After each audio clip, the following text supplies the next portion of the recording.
प्रिय संस्कृत मित्रों को नमः संस्कृताय। मैं राजेंद्र सिंह राठौड़, प्राध्यापक संस्कृत, एक बार फिर अपनी इस कक्षा में आप सभी का हार्दिक स्वागत करता हूं, अभिनंदन करता हूं। मित्रों, इससे पूर्व कक्षा में हमने व्याकरण शास्त्र में इत्संज्ञा का विधान करने वाले 6 सूत्रों का हमने अध्ययन किया था, जिनमें उपदेशे अजनुनासिक इत, हलन्त्यम, आदिर्ये टूडवः, शः प्रत्ययस्य, चुट्टू, लशक्व तद्धिते, इन सूत्रों पर हमने चर्चा की थी कि किस प्रकार से सूत्रों का अर्थ पाठक को प्राप्त होता है, क्योंकि किसी भी सूत्र का प्राप्त करने के लिए अनुवृत्ति और अपकर्ष, ये दो व्यवस्थाएं आचार्य पाणिनि ने अपने ग्रंथ अष्टाध्यायी में रखी है। आज इस संज्ञा प्रकरण के जिस प्रथम सूत्र हलन्त्यम पर हम चर्चा करने जा रहे हैं, यद्यपि इस पर चर्चा कल की कक्षा में हो चुकी, आज फिर इसी सूत्र पर हम चर्चा करेंगे। आप स्क्रीन पर देख पा रहे हैं कि यह जो हलन्त्यम सूत्र है, इस हलन्त्यम सूत्र में 2 पद हैं। प्रथम पद है हल और द्वितीय पद है अंत्यम। हल, अंत्यम। हल पद जो है वो प्रथमा विभक्ति एकवचन में है और अंत्यम पद जो है वो प्रथमा विभक्ति एकवचन में ही है। तो इस प्रकार दोनों एक ही विभक्ति में और एक ही वचन में है, इसलिए यहाँ विशेषण और विशेष्य कि कौन पद इसमें विशेषण है और कौन पद इसमें विशेष्य है। तो हल और अंत्यम ये 2 पद हैं, तो इसमें हल विशेष्य पद है और अंत्यम पद जो है वो विशेषण है। तो विशेषण को हम पूर्व में रखते हैं, तो अंत्यम, और विशेष्य को बाद में रखते हैं, तो हल, यानी अंत्यम हल। लेकिन इन 2 पदों से सूत्र का अर्थ प्राप्त नहीं होता है, इसलिए हमने जो है उपदेशे अजनुनासिक इत सूत्र से उपदेशे और इत पद की अनुवृत्ति की थी। जी हाँ, तो हलन्त्यम सूत्र की वृत्ति में आप जो है 2 पद नए देखते हैं, एक पद उपदेशे और एक पद इत। हम अगले पृष्ठ पर इसकी वृत्ति पर चलते हैं।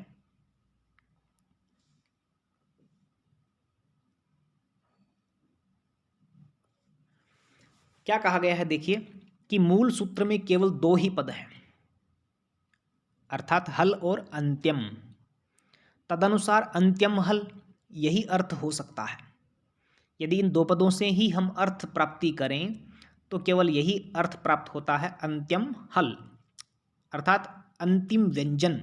अंत्यम यानी अंतिम और हल अर्थात व्यंजन, अंतिम व्यंजन, यही अर्थ हो सकता है।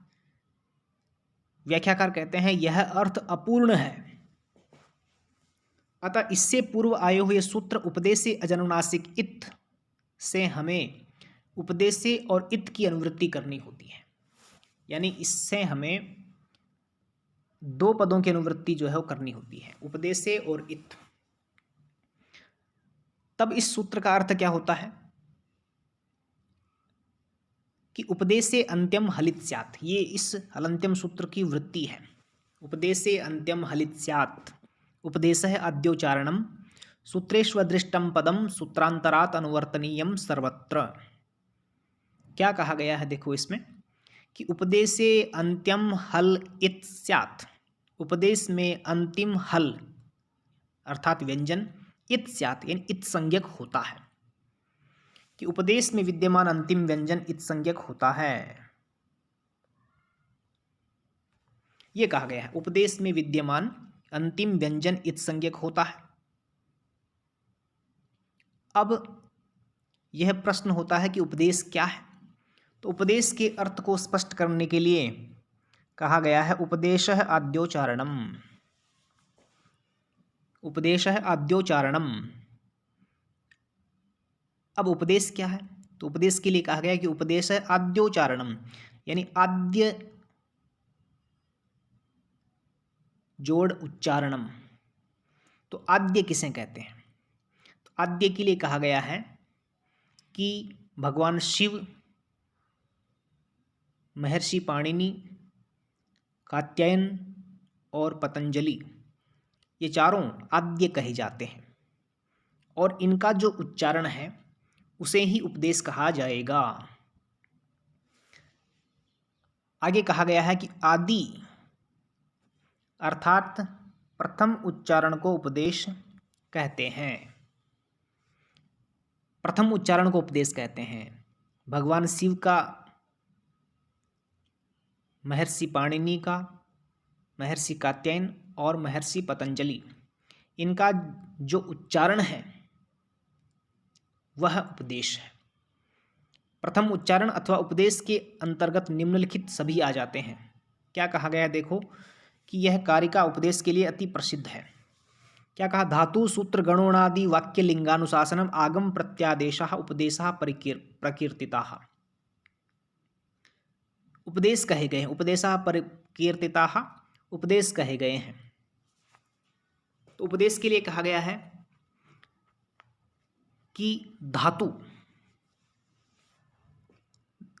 समस्त धातुएं उपदेश है, सूत्र उपदेश हैं,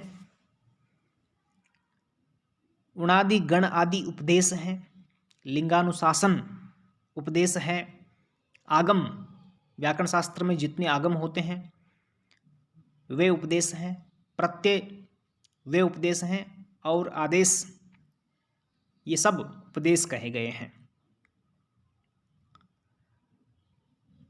तो इस प्रकार से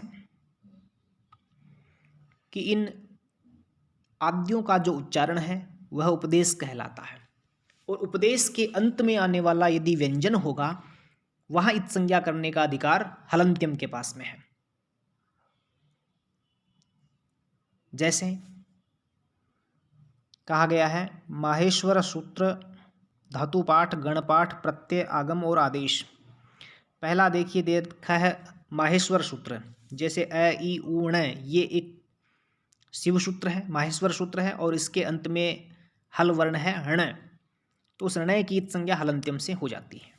दूसरा धातु पाठ का उदाहरण दे रखा है डुपचश, इसके अंत में शकार है जो कि हल है, तो इसकी संज्ञा हलन्त्यम से हो जाती है। तीसरा गणपाठ में देखिए देवट और नदट शब्द हैं, देवट और नदट, ये इन दोनों उपदेशों के अंत में टकार जो कि हल है, अतः इस टय वर्ण की संज्ञा हलन्त्यम से हो जाती है। ऐसे ही प्रत्यय के लिए स्वपो नन एक सूत्र दिया है जिसमें नन प्रत्यय का विधान हुआ है, तो नन प्रत्यय के अंत में न जो है वो हल है, व्यंजन है, अतः इस नकार की संज्ञा हलन्त्यम सूत्र से हो जाती है। इसके बाद में कहा गया है आगम के लिए,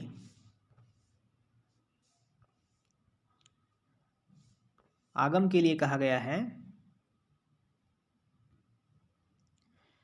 आगम का उदाहरण देखिए कि व्याकरण शास्त्र में गणोः कुक टुक सरी यह सूत्र है जिससे टुक और कुक और टुक आगमों का विधान होता है। तो कुक और टुक ये दोनों आगम हैं जिनके अंत में ककार जो कि हल है, अतः इस ककार की संज्ञा हलन्त्यम सूत्र से होती है।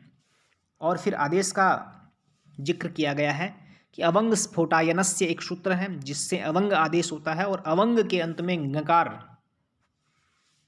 हल वर्ण है, आदेश भी उपदेश कहा जाता है, आगम भी उपदेश कहा जाता है, अतः इस अवंग के अंतिम गकार की संज्ञा हलन्त्यम सूत्र से होती है।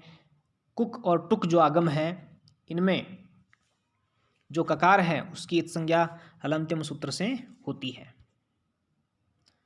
तो इस प्रकार ये कहा गया है कि उपदेशे अंत्यम हलित स्यात्, कि उपदेश में अंतिम हल की इत संज्ञा होती है। फिर आगे जो पंक्ति आई है वो बड़ी महत्वपूर्ण है।